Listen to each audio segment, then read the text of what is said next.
The young man's name is Travis. Although he happens to be a little more reflective than most other 16-year-olds, he is still very curious and tends to explore his surroundings a bit more deeply than most other fellows his age.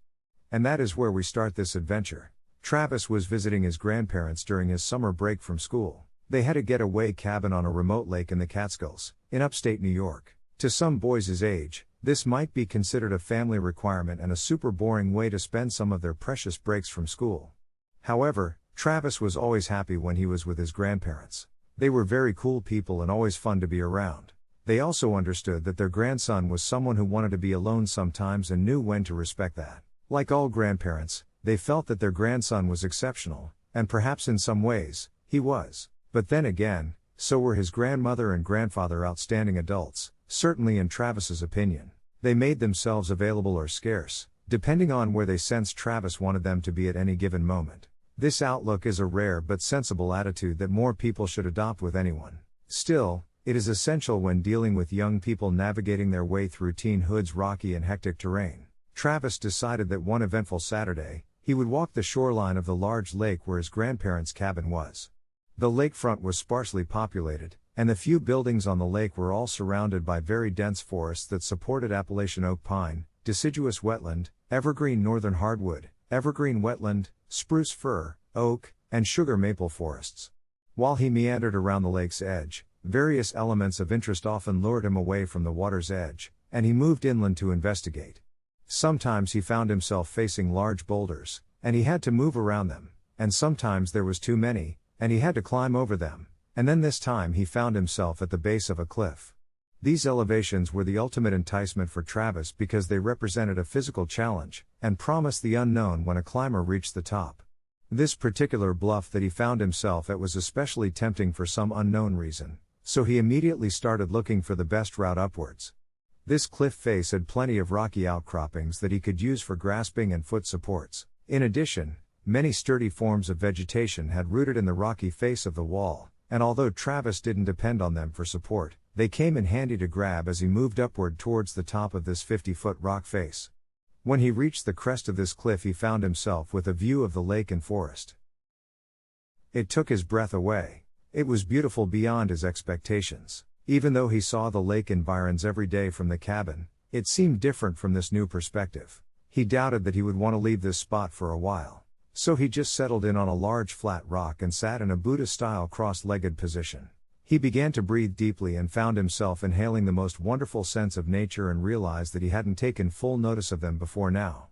He could differentiate between the wide assortment of green-growing plants and grasses. There were also unique odors emanating from the rocks he was surrounded by. There was also many woody smells emanating from both growing and dead woodland elements.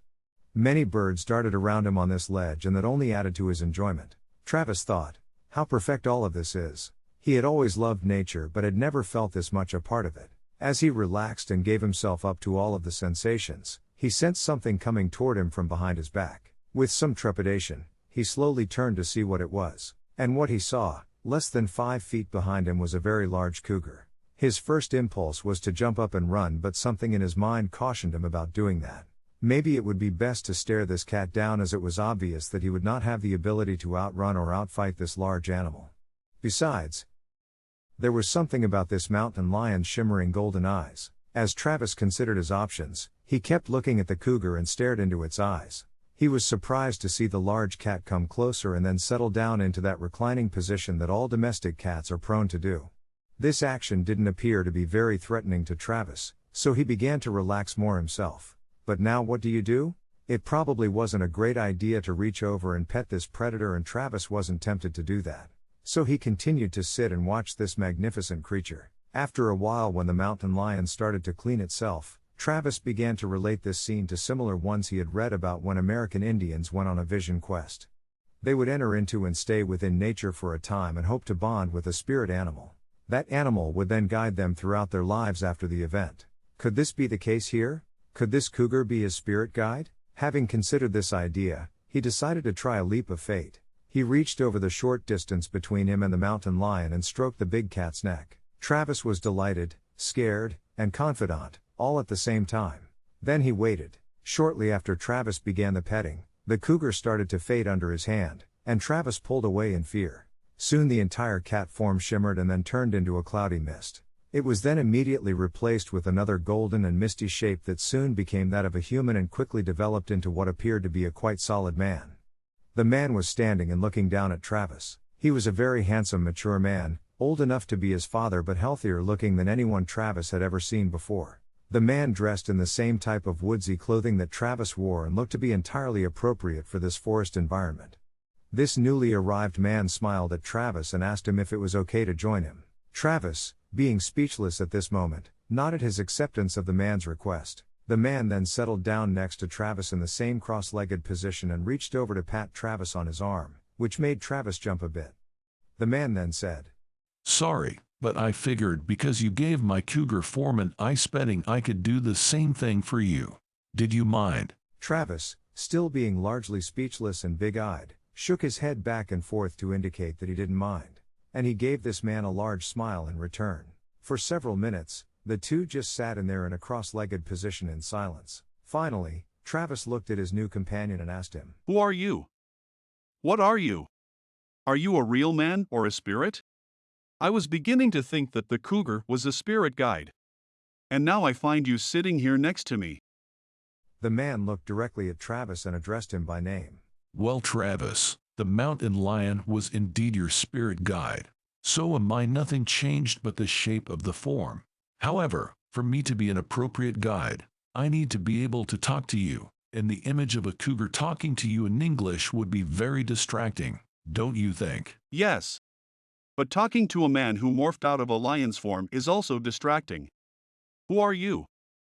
"My name is Tiber, and we are not strangers to each other, Travis, except in this particular lifetime. And this event is not an unexpected one. We planned this to happen before you were born, and here we are." After a moment's more of some serious thought, Travis came up with a question. "Did you mean that this was a planned event? Is our life all pre-planned? I always thought that I was personally responsible for what I was going to do and be. And except for circumstances happening outside our control, lives were to be determined by our desires and actions. Is that still true?" "Somewhat.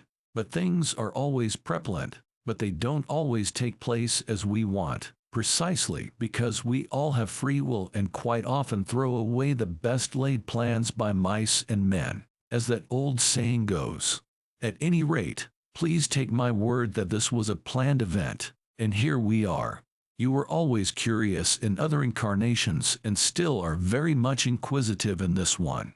And when the opportunity arose to make this connection, you took it. You could have been too lazy to make the trek around the lake. You could have decided not to scale the cliff, but you did the climb. You could have tried to run away from me when I appeared to you as a cougar, but you didn't, and here we are." "Okay, Mr. Tiber. But you are saying that I had the choice to do something that someone previously planned for in some other lifetime, or I could have decided not to do it if I chose. Right?" "That's not quite accurate. We did not make these plans in another lifetime, but between lifetimes, or more appropriately between one incarnation and the next. Where we were is a place, I'll call the transition realm, where souls reside between lifetimes, and where they analyze their previous incarnations and plan for the next one. In that place, we all decide what we want to accomplish before choosing another life, often based upon what we did or did not do in the last one. We consider the right from the wrong and the good from the bad. We decide against the foolish and adhere to the well-considered during that period. It sounds simple enough, but it doesn't total out to be that clear. Oh, and those plans were not made by someone else, but by you and me. And although I appreciate the politeness, please don't call me Mr. Tiber. Simply Tiber will be fine." "Okay, Tiber, but why did we make a plan to meet here in this fantasy world in the first place? Are we accomplishing something important? Or am I dreaming all this? What is this all about?" We do not exist in a fantasy world here. This one is just as valid as the one you live in day to day. They are both illusionary realms, but both of them are also relevant to our experiences. The only true world of reality is the one that created us, and that is the realm of supreme consciousness. Is supreme consciousness another word for God? If you wish to think of the concept within the God word, and if it's comfortable for you to accept that, then so be it. However, most people in this realm usually think of God in a paternal or deity sense, which is an inadequate thought. Supreme consciousness is far more than a deity and is not gender-specific. So supreme consciousness should not be considered a father or mother figure. But that is a huge subject for later. Okay, I understand that, I think. But what about the reason that you and I are supposed to meet like we are doing now? As I previously said, while you were in the transition realm, your consciousness, which is always attempting to evolve through its learning experiences, determined that you needed a spiritual teacher while residing in the next earthly existence. I am that spiritual teacher, and this is our initial first meeting here in what I call the obstructed realm. You requested this help, and I will provide it. It's really quite simple. To you perhaps, but to me, it is very confusing. Why do I want or need, either way, a spiritual teacher during this lifetime? And can I find someone here that can do that job? You might find someone in this obstructed realm, but you also might not be convinced of the authenticity of what your contemporary teacher from this realm teaches. Familiarity breeds contempt, goes the saying. By meeting me, your very own personal spiritual teacher, in the manner that we did, starts you off on the right track and faster. You have to admit that my cougar and I get you thinking in the spiritual mode faster than if I was talking to you from a college campus as a regular professor. Explain what the obstructed realm is. It's a strange term, at least to me. It's not so strange. It is a reverse term popularized by a spiritual writer by the name of Stuart Edward White.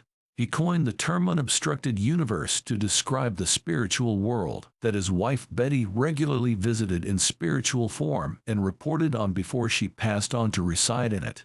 It means that the world you live in right now has many obstructions of both a physical and non-physical nature. The obstructed universe is that aspect of the whole universe that we know through our senses, including their mechanical extensions. Physical obstructions or blocks are easily understood. For example, if you find yourself in front of a wall in this universe, you know you have to either go around it, over it, under it, or through it by breaking it down. Even if it is a non-physical element, such as a thought, or an assumed law or rule, you should consider that you are obstructed by it in some way in that regard. Whereas the unobstructed universe is that aspect of the entire universe ordinarily considered to be beyond the limitation of our sense perception and their extensions. In the unobstructed universe, you can go through that perceived wall because no obstructions exist. You are also not restricted by non-physical laws or rules and, therefore, can resolve their implications. The only irrefutable laws in the unobstructed universe are those dictated and given to us by supreme consciousness. There is no way around or through those laws. Travis stayed quiet for a few minutes to think about what Tiber had said. All of what he said was new and yet somehow familiar at the same time. He decided to say so to Tiber. Why does what you have told me seem new, but somehow still familiar to me? Because I am waking you up. You had heard all of this before while you were in the transition realm, but it is important that you also know it here during this earthly life experience. The two portions of your consciousness benefit from being connected with the same information. It is all about working in this obstructed universe with the same mindset as your spirit consciousness has. Having dual knowledge allows for the earthly experience to have maximum effect on the evolution of the soul. And that is what it is all about.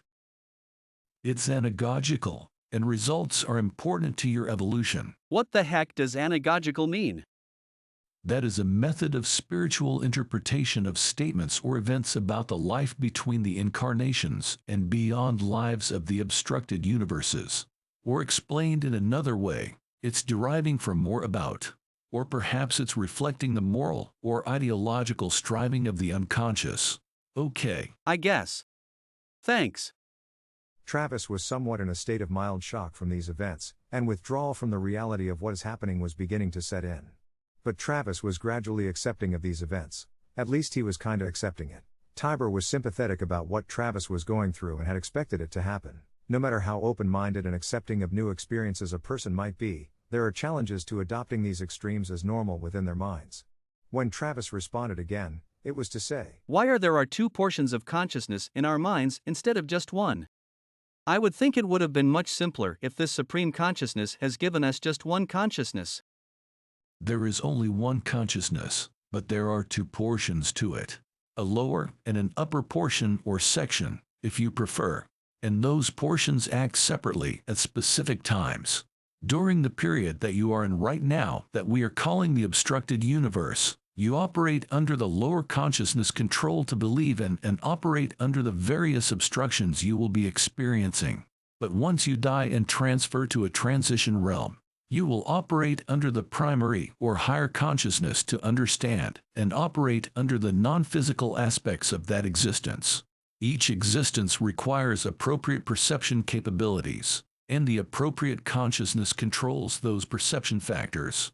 The more that both of your consciousness is in sync, the more seamless the evolution of the holder of the entire consciousness will be. Does our combined consciousness have anything to do with the subconscious? No. Almost every aspect of your brain is interconnected in various ways. The subconscious acts independently and generally below the level of awareness noticed by the conscious mind. You need not be concerned about that for the most part. I am primarily attempting to teach you within this session about the need to understand who and what you are. You are a permanent soul with a permanent consciousness that is in the process of evolving to become at one with the supreme consciousness. You will be moving through many different levels of becoming at one with many different aspects of creativity.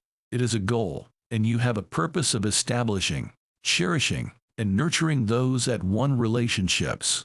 The relationships sought are with everything created by the supreme consciousness, such as other souls, animals, and living organisms that pretty much includes everything in the water, air, and ground. You saw the difference in your perception and the feeling you had towards everything you observed on your trek this morning to come to this place. Nothing was different but your viewpoint and perception towards it were, and that made the difference in your mind, and that made the difference in your attitude, and it will make the difference in your life. Well then, Tiber, I think I am beginning to understand what you are trying to teach me. And I am extra glad that we met on this mountaintop today. I understand what you are attempting to teach me and grateful that you think I am worthy of the effort. Are we to have more lessons after today? We are to have many more lessons like this. There is much for you to both learn and relearn to send you onward through a very productive life here in this realm. As you proceed, you the student, will become the teacher as well, and this will attract other souls to you for their benefit. It is the way things should be and can be if everyone can keep an open mind and caring attitude about life in this obstructed universe. Thank you very much. You are most welcome. Let's end this lesson for now and have you ponder on these things. You will see me again whenever you are ready, willing, and able to do that. And we will meet in similar ways as we did today to keep the spiritual aspect of our gathering unique, relevant, and fun as well. And with that, Tiber began to shimmer, fade and then dissolve into a golden fog, leaving Travis sitting cross-legged on his rock ledge. Then as it all had started, Travis looked out over the grand, beautiful vista of the lake and forest. He felt that all was well with the world. He understood that he would never be quite the same from this point on, which would be for the betterment of his existence. He also knew that he would slip back into the routine of mentally giving priority to the obstructed universe aspects of his life over time. Unless he could more constantly focus on the spiritual aspects of his life, and stay connected to the natural world surrounding him. He then unwrapped his legs, stood up, stretched, and walked off to start a descent down the cliff. He then strolled through the forest and the lakeside edge. This time, on the way back to the cabin, he took nothing for granted. He would absorb all the many wonders of this environment along the way. He was happier than he had ever been before today, and looked forward to his next lesson and the possibility of meeting Tiber again. I hope you enjoyed listening to episode number 1, Meeting Tiber. This tale was just the start of many short stories and episodes where Travis will be spending valuable and enjoyable time with Tiber, his spiritual professor and mentor. Future episodes will follow Tiber's intent to teach Travis a new way of looking at his world, learning why he was born into his life, and developing a philosophy that will guide him on his evolution towards becoming a mature, spiritual being. Some episodes will focus on earthly issues and take place within familiar everyday locations, while others will transport Travis to otherworldly, fantastic adventures. The following episode number 2, Tiber Talks Creativity, will instruct Travis on the value and reason for every soul being creative. Try not to miss this tale, as some very interesting, relevant and essential suggestions will be discussed in this vital tale. Please visit our website, theemeraldcrystal.com, to see, read or hear more of our literary offerings. You may purchase our spiritual thriller novels, Quest for the Emerald Crystal, Spiritual Warriors in the Bahamas, or Quest for the Emerald Crystal, Spiritual Warriors in Belize, and Quest for the Emerald Crystal, Spiritual Warriors in the Caribbean, while there or on Amazon.com.